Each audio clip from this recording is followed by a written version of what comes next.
कैसे हैं दोस्तों, रिएक्शन में मिलेस में आप सबका स्वागत है। ट्रेंडिंग स्टार खेसारी लाल यादव का एक नया गाना रिलीज हो गया, जो गाना काफी अच्छा है। गाने का नाम है सेंटर पर एंटर। इसमें उनके साथ जो हीरोइन है सपना चौहान है। सपना चौहान के साथ दोस्तों जब भी उनका कोई गाना आ रहा है बैक टू बैक, सारे गाने सुपर डुपर हिट हो रहे हैं। चाहे वो सेंट के सीसी हो या डाल के चल गाने हो, वो सारे गाने सुपर डुपर हिट हो रहे हैं। इस गाने को लिखा है कृष्णा बेदर्दी ने और म्यूजिक दिया आर्या शर्मा ने।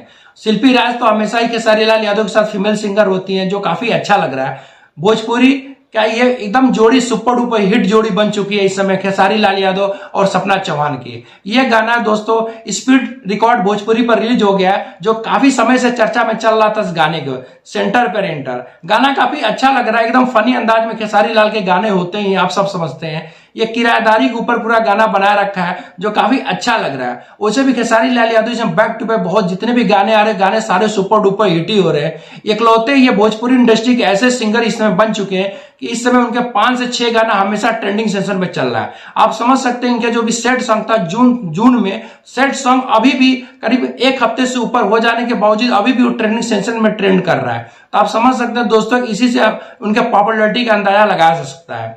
उम्मीद है कि भी गाना भी कुछ समय बाद ही ट्रेंडिंग सेशन में सेशन करने लगेगा, क्योंकि उनके जितने भी गाने आते हैं कुछ घंटे के बाद ही वो ट्रेंडिंग में चढ़ जाते हैं। इनकी फैन फॉलोइंग बहुत ही जबरदस्त है। इनके गाने का ह्यूमर बहुत अच्छा होता है, कॉमेडी अंदाज में हर गाना गाते हैं। हालांकि दोस्तों ये एक लोकगीत है, लेकिन बहुत अच्छी तरह से खेसारी लाल यादव ने अपने आवाज के माध्यम से उसको प्रेजेंट किया है। और जिस तरह से उसके साथ इनकी जोड़ी जमी है सपना चौहान की, मुझे काफी अच्छी लग रही है।